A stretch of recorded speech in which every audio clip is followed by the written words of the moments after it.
Estamos de volta com o programa Família, recebendo no dia de hoje José Carlos Rodrigues, psicólogo, e está falando hoje sobre dependência não química. E ele atende em consultório particular, na clínica Multimente. Ele é especialista no combate à violência doméstica contra crianças e adolescentes. E realmente é um assunto pertinente nos dias de hoje, uma vez que a gente vê hoje dependência de muitas situações e às vezes a gente nem se percebe que está se tornando escravo. E como o José Carlos disse, a partir do momento que a sua necessidade, você se sente ansioso, incomodado por não repetir aquele comportamento, ou é compras, ou é jogos, ou é alimento, enfim, são inúmeros. O mesmo, como foi dito, hoje a tecnologia, ela deveria ser bem mais explorada num sentido mais construtivo, que nós estamos vendo aqui, que de repente o mundo virtual está se tornando real, porque hoje a gente não se conversa, só se conversa através de mensagem. Portanto, se você tiver alguma dúvida, entre em contato conosco através do nosso e-mail, programabc@netserviços.com.br, serviço sem o cedilha, ou pela nossa linha direta, 11 9 73 18 84 36, e fale também com uma especialista em dependência e também um grande conhecimento em comportamentos, que ela vai ter uma palavra construtiva e bem direcionada para você. E vamos continuar explorando esse assunto da dependência não química, não é? E falando não química, a gente tem, né, que nem no caso o uso da maconha, do álcool, que no caso é uma dependência mais química, não é? Hoje, você vê que essas, por serem, no caso, o álcool, ser lícita, a maconha, que até pouco tempo queriam até liberar, né? Aqueles famosos homens que representam um povo que pouco entende, ou também usam a maconha. Ou vamos usufruir de alguma forma. Ou vamos usufruir, né? E esses modos de pensar acabam incentivando o jovem. Como é que fica na cabeça do jovem? Então, Cláudio, hoje é muito comum a gente, quando a gente vai abordar com algum jovem o uso da maconha ou do álcool, é extremamente comum a gente ouvir falar assim, mas maconha é natural. Entendeu? O álcool é da cana. Então, a cocaína é da papoula. Exatamente. Se for assim, vem tudo da natureza. Tudo da natureza. Só que as pessoas hoje não associam, o jovem não associa a maconha como algo que vai dar dependência, né? Eu não cheiro cocaína, cocaína é química, estou fora de química. Né? Então existe um mau conceito, né, correndo aí pela sociedade, né, de que a maconha não tem problema, de que o álcool não tem problema, e os nossos jovens estão usando demais álcool e maconha. Né? Aí eu tive pensando assim, isso começou a me incomodar como profissional, vendo cada vez mais jovens chegando, né, com uso de maconha e achando natural, natural, é legal, não é química, é natural, não, maconha não é química, maconha... E o álcool também. E aí assim, chega no meu ouvido, né, muitas informações de várias festas que estão ocorrendo nas casas das próprias pessoas, né, que os jovens fazem. E às vezes os pais estão lá dentro, né, onde o uso do álcool é absurdo. Absurdo a ponto de comas alcoólicos, assim, entre jovens, né? Então isso começou a me incomodar muito. Muito, muito, muito. Sou pai, né? Conheço meus filhos, né? Sou psicólogo, sou cristão. Então isso tudo começou a me incomodar em todas as áreas da minha vida, né? E eu falei, caramba, o que está acontecendo, né? Aí eu comecei a perceber assim, falando em faixa etária, que faixa etária, né, está mais defendendo isso? Aí você começa a analisar assim, é de 15 a 30. Você pega de 15 a 30 anos, é uma população que defende muito o uso da maconha, né? E defende o uso do álcool também, mas principalmente a maconha, né? Eu comecei a analisar, que se você parar para analisar mesmo, nos últimos 15 anos, é só isso que se faz quando se fala em droga, né? É incentivar o uso da maconha. Então, pelo menos nos 15 anos, as pessoas vêm lutando para legalizar, como você falou, e para provar que não faz mal. E essa geração que hoje está sendo vítima disso, né, não se percebeu, né, sendo manipulada dessa forma. Então a gente pega lá, eu tenho pacientes de 30 anos de idade que hoje se reconhecem como dependentes da maconha, mas que já usam há 14 anos. E nunca se reconheceram. Agora, com 30 anos, com o filho, o cara fala, meu, realmente eu preciso parar com isso, que isso está acabando com a minha vida. Só que já acabou, ele já não tem trabalho, ele já não teve uma formação decente, ele não consegue levar relacionamento, ele tem uma crise motivacional imensa, ele tem problemas na família original, quer dizer, com pai e mãe. Quando ele olha agora, ele fala, nossa, quanto prejuízo que eu acumulei. Porque como o álcool, o prejuízo que a maconha é longo prazo. Exatamente. Entendeu? É a longo prazo, então a pessoa não se percebe. Ele vai indo, vai indo, vai indo. Não tem problema nenhum, É diferente de uma cocaína, que o prejuízo vem rápido, né? A maconha, como o álcool, demora às vezes 20 anos para o cara perceber o prejuízo dele, né? Quando chega lá, o cara já perdeu emprego, perdeu família, perdeu casa, perdeu carro, perdeu tudo. E aí perdeu, por último, a dignidade. Que aí é o momento que ele percebe, que ele olha para trás e fala, nossa, quanto prejuízo. Então, em relação à maconha, né, tem me preocupado bastante isso, porque a gente tem uma geração que está com 30 anos e que está se percebendo os prejuízos, né, mas tem uma geração que tem 15 anos de idade e que já comprou essa ideia. Então a gente tem 15 anos de informação maciça para conscientizar as pessoas ao uso.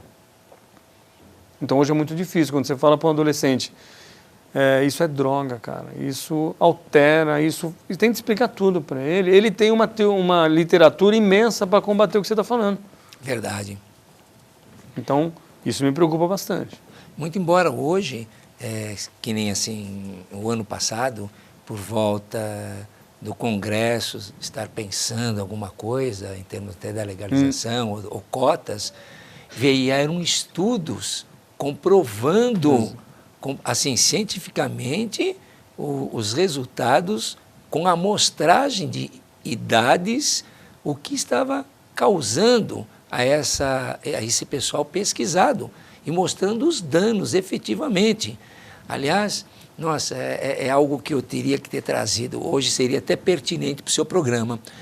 Eu vi um dos vídeos nesses dias mostrando usuário de maconha e de álcool estacionando um carro antes de usar a maconha e antes de beber, mas principalmente o da maconha.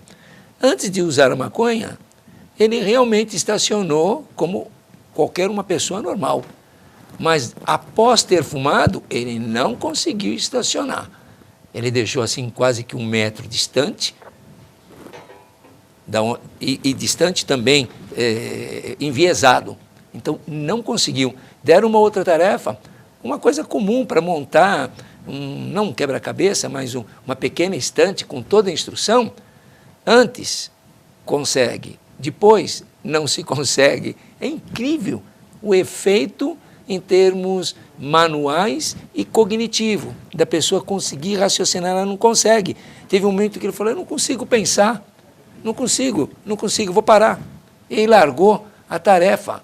Então, hoje eles mostram, não somente através de pessoas utilizando a droga, como os danos. Pessoas como você colocou. A pessoa olha para trás e fala, nossa, eu não estudei, eu não melhorei o meu conhecimento. Em vez de eu ter progredido, acabei acumulando assim, uma soma de prejuízos. Então, hoje é científico as causas ao longo dos anos que o sujeito vai colecionar, só perdas. E a questão da pessoa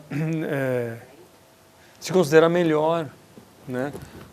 Hoje, se você mostra a pessoa e fala, olha, a doença da compulsão está instalada em você, da maconha, está instalado no das compras, no do jogo compulsivo, né? Essa é a doença, né? A pessoa fala, não, mas eu sou muito diferente do cara que cheira. Verdade. Entendeu? Não é diferente. Não mesmo. Não é diferente, mas a pessoa não se percebe, Cláudio. Verdade. Mas agora é oportuno a passar aquele VT que você trouxe motivacional. É muito interessante. Vamos ver? Vamos. Não é de hoje que o mundo está mudando cada vez mais rápido. Vivemos numa era onde o que é novo agora pode se tornar obsoleto amanhã. Uma era onde as grandes transformações acontecem a mais de 100 mil kbytes por segundo, mesmo quando estamos off. As mudanças climáticas estão aumentando e prever o futuro ficou quase tão incerto quanto tentar adivinhá-lo. O trânsito está caótico e chegar primeiro virou mais importante que chegarmos juntos. Não existe mais diálogo. Buzinar virou mais importante que falar. Estamos compartilhando individualidade ao invés de solidariedade. Vivemos uma era onde 24 horas é pouco para respondermos todos os e-mails que recebemos. Nossas redes sociais e nossos amigos agora são virtuais. Antes vivíamos conectados à terra, ao mato, ao vento, à água, ou simplesmente às coisas que nos fazem bem. Agora, apenas estamos conectados à internet. Será que é essa a evolução da humanidade? Aquilo que vai nos levar adiante? On ou off? O que devemos ser? De que lado devemos estar? Pedir licença, por favor, falar obrigado, você primeiro e desculpe, é off. Dizer olá ou às vezes não dizer nada é on. Prazer em reunir amigos, juntar a turma e compartilhar experiências é off. Enviar mensagens prontas e curtir fotos de desconhecidos é on. Jogar bola, andar de skate, conhecer pessoas, se aventurar é off. Viver o tempo todo dentro do escritório e não sair do quarto, on ou off? De que lado você está? Esta é uma das poucas respostas que você não vai encontrar no Google. É preciso parar para pensar. Afinal, é muito difícil saber como vai ser o futuro quando você não tem a menor ideia do que está acontecendo no presente. É hora de reiniciar o seu jeito de olhar o mundo. Que o mundo pode ser igual, mas diferente. Não adianta você querer a sustentabilidade sem ser sustentável. De que lado você está? O consumo inconsciente pode ser evitado. O que você tem de mais, muitos ainda nem conhecem. O desperdício deve ser combatido. O colapso econômico do planeta não se resolve com a elevação das suas compras, mas talvez com o retorno às suas origens.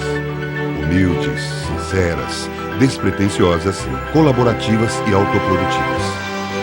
On ou off? De que lado você está? Está passando a hora de se ligar. Plante o bem para colher o bem. Onde se planta, tem vida. Temos que ficar com o planeta e respirar o mesmo ar. Temos que deixar filhos melhores para que tenhamos netos melhores.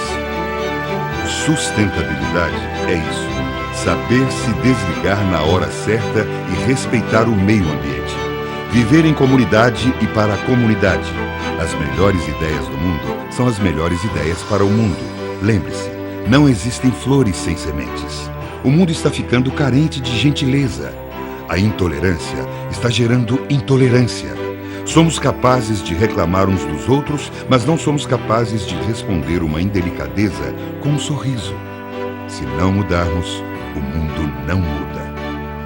On ou off? De que lado você está? O mundo está mudando muito rápido. Ou corremos agora ou iremos correr atrás. Conecte-se a um novo futuro para o planeta. Nunca deixe que ele desligue. Muito bom, Zé Carlos. Gostei. Esse vídeo é fantástico. Fantástico. E é algo que a gente vê no dia a dia. E a gente está sentindo isso mesmo. As pessoas mais neurotizadas, mais robotizadas, né, ligadas, mas em outro circuito, não nesse mundo real, natural, de emoção, de respeito, de carinho. E assim, diante desse vídeo que acaba nos tocando, como é que você vê? Não deixa de ser alguma coisa de políticas públicas, trazer isso para a mídia, mas fora o que mais nós como sociedade, família, sociedade, a mídia, como é que você vê elencando tudo isso para tocar a nós mesmos? Acordem, não é? Ou se desligue de um lado e se ligue no outro. Como é que você vê isso? Então, Cláudio, vamos falar por partes, né? Eu acho que... Primeiro quero agradecer o idealizador do vídeo, né? Que esse vídeo não fui eu que fiz, né? Eu acabei achando esse vídeo num congresso, passaram, eu achei fantástico. E estamos utilizando porque ele mandou uma mensagem muito boa, né? Agora, quando a gente fala de sociedade, né? Se a gente fala de política pública, né? A gente vai falar dos governos, né? Mas que também não deixa de ser a sociedade, né? Porque é a sociedade que elege os governos, né? Então, nesse ponto, creio que seria muito importante existir um incentivo, né, maior às coisas mais originais, né? Eu vejo até praças, né, eventos, né, até acontece, tudo bem, mas é tão pouquinho, né? Se na política pública tivesse um incentivo, né, maciço, né, a eventos que tirasse o jovem de casa, né, levasse esse jovem, né, a participar de competições, né, festas, que fosse envolvendo ele dentro daquilo que ele gosta. Lógico, o jovem é competitivo, ele gosta de baladinha, gosta de baladinha, mas que a política pública pudesse ir descentralizando um pouco, e assim, olha, no bairro tal vai ter tal evento, aí mobiliza aqueles jovens daquele bairro. No outro bairro também, fazer uma coisa mais descentralizada, porque você até vê, mas assim, vai ter, no município tal vai ter o evento X. Ponto. Se é um município pequeno, fica fácil. Mas se é um município grande, às vezes a pessoa não tem transporte para ir lá, né? Quando o município é pequeno, o grande descentraliza, fala, olha, nós vamos mobilizar os jovens desse bairro para fazer gincanas, né? Aí se envolve a escola. Então, assim, o que eu vejo que falta é você trazer um pouco mais a origem mesmo, como é trazer a origem da coisa, né? Você hoje não vê, né, muitos incentivos em relação a brincadeiras antigas, né? Por exemplo, você vê assim, fecha-se tal rua e tal rua para poder passar o fim de semana lá. Tá bom, mas fica lá. Você mobilizou uma rua inteira, mobilizou, as pessoas estão lá, então era a hora da política pública entrar. Entrar com, vamos fazer campeonatos, mas tudo que fosse, que remetesse às coisas mais antigas mesmo. Puta, é passado, é ultrapassado, mas as pessoas se envolvem, né? Quanto a gente, como sociedade, como pais, como família, por exemplo, que eu acho que é onde é mais eficaz o trabalho da gente, é poder proporcionar para os nossos filhos também momentos onde ele não precise estar conectado lá, ele não precise estar fora dali. Mas como é mais fácil a gente, às vezes, deixar o filho envolvido com a tecnologia, né? Ou então ir lá incentivá-lo a comprar, vamos no shopping e tal, é mais fácil do que sentar, reunir a família e conversar, a gente acaba pecando por isso também. Então, assim, como que eu posso fazer enquanto família? É fazer um dia, por exemplo, o dia sem tecnologia, né? Vamos ao shopping hoje, vamos lançar uma proposta hoje. A proposta é, vamos ao shopping só para se divertir, só para passear. Então, é quebrando isso, porque a gente cria ciclos viciosos também, né? É muito raro você ver isso, muito raro você ver isso, né? A família se mobilizar em um dia sem a gente fazer algo que remeta a uma compulsão, uma coisa assim. Principalmente se você tem um filho que já está envolvido com isso, né? Então, assim, filhão, vamos fazer o seguinte, hoje o papai não vai mexer no celular, nem você. Ponto final. Ele vai ter um colapso. Vai ter um colapso, que vai começar pelo adulto. Então, eu, enquanto pai, né, enquanto família, né, eu posso lançar uma proposta dessa. Talvez não dê certo na primeira vez, não dê certo na segunda, mas vai indo, você vai construindo mentalidade dentro de casa. É chegar em casa e falar assim, hoje a gente vai desligar a televisão. É difícil? Óbvio que é difícil. A esposa vai falar, minha novela. Exatamente. Meu jornal. Meu jornal, minha novela, meu jogo e tal. Mas assim, obriga um a olhar no olho do outro. Né? É perguntar para o teu filho, por exemplo, senta aí, como é que foi seu dia hoje? É pegar na mão do seu filho e falar assim, vamos dar uma volta no quarteirão? São coisas tão simples que enquanto família eu tenho essa condição, porque os meus filhos estão ali na minha mão. E são pequenos. São pequenos, né? E que vai fazer uma grande diferença lá na frente.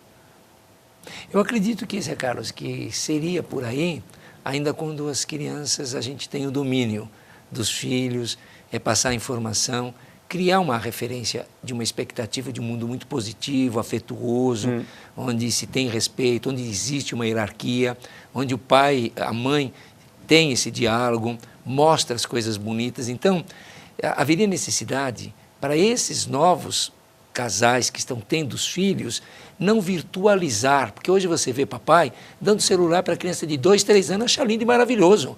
Então, ou como colocando um copinho, ou colocando a chupetinha, ou virando até o próprio copo, porque o filho é menino, é homem, com 3 anos, 4 anos, dando lá a bibiri. Então, eu vejo assim, que nessa idade ainda, que a criança vive num mundo muito mais real, e precisa da construção de afeto e ter essa ponte cognitiva de esperança e de respeito, porque essas são as primeiras referências que marcam o significado da vida, do mundo, das pessoas e da própria pessoa. Então, dá esse significado para ela como a estrutura da apreensão do mundo. Isso precisa se chamar atenção para esses pais. A família pode. Opa, não vou dar um celular. Minha filha ainda não tem nem idade. 3, 4 anos com celular. Vai para a escola, 5, 6 anos. Já começou ali. Então, se não tivesse esse respeito, fica muito complicado. Porque vai passar mais 4, 5 anos, o neném nasce, já põe na orelha do bebê. E o jovem, né? Como é que a gente faz com isso? O que a gente percebe que o jovem, que poderia, assim, no meu ponto de vista, né, investir na mudança do jovem? A própria espiritualidade. Né? Assim, é muito impressionante. A gente conversou com alguns pais, né, uns 15 dias atrás, de uns jovens que estavam em retiro espiritual. Né? A gente foi lá tentar sensibilizar esses pais para receber os filhos que vão voltar do retiro. Né? E aí você via uma espiritualidade nos outros jovens que estavam ali, né, fantástica. Eles poderiam estar naquele momento fazendo um monte de coisa na vida deles. Eles estavam ali, mobilizados por mais 30 que estavam no retiro. Né? E aí os que estavam no retiro, por exemplo, eles estavam focados em outra coisa lá. Então, o que eu vejo que hoje a família pode ajudar para o jovem é oferecer espiritualidade para ele. Então é mais fácil oferecer um celular do que espiritualidade, porque é mais fácil falar de tecnologia do que de Deus. Sim. Então nas casas hoje, o incentivo à compra, ao jogo, né, tudo isso que a gente está chamando que chama-se de não química é muito mais fácil. E de não dependência química. Exatamente. São outras dependências que a própria família está alimentando. Está alimentando, está estimulando. E por que não estimula, então, a espiritualidade? Né? E é visível, assim, você vê no dia a dia, né, que comprar é legal, jogar é legal, a pornografia é legal. Né? Você vê jovens hoje, meninas tirando foto nua, 12, 13 anos, e postando para os amigos, né? Mas você não vê essa menina falando de espiritualidade.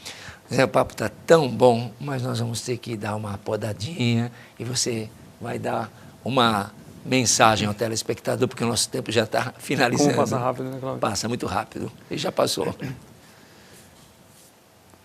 A mensagem que eu gostaria de deixar, né, principalmente para os pais, né, é que invista nos seus filhos, né? Mas não invista só no tênis dele, não invista só naquilo que a gente pode consumir, né? Invista, sim, no ser humano que ele é, né? Na espiritualidade que ele precisa desenvolver. Tá? Só que é a gente que tem que dar o exemplo. Se a gente der um exemplo dentro de casa, onde eu não consigo controlar as minhas próprias compulsões e que se eu as tenho e não busco ajuda, como eu vou poder ajudar meu filho também? Se você tem uma compulsão, seja ela por compra, por jogo, qualquer uma que seja, vai buscar ajuda, peça ajuda para resolver o seu problema. Dessa forma você vai mostrar para o seu filho que você tem uma fragilidade, né, mas que essa fragilidade é possível de mudança. Né? Se um dia ele vier a desenvolver qualquer uma dessas coisas, ele já sabe onde correr. Vou correr no meu pai, vou correr na minha mãe, porque eles tiveram esse problema e foram atrás e resolveram. Maravilha. Agradecemos, viu, Zé Carlos? Muito boas suas colocações. É uma chamada para as famílias se perceberem de algo que vai ficar muito mais marcante daqui a alguns anos. Então, agradecemos a sua presença novamente e com certeza não vai faltar oportunidades. E dizer que esse programa tem a participação e o apoio da instituição Cláudia Mâncio, aqui também da Igreja Batista Betel, do programa de voluntariado do canal Net Cidade, do Espaço Vivo e Paisagismo, e convidamos a todos vocês, Irmandades Anônimas, mandem para aqui uma mensagem para nós, um tema que você gostaria, manda o seu tematista, que estamos de portas abertas. O nosso muito obrigado e até o próximo programa.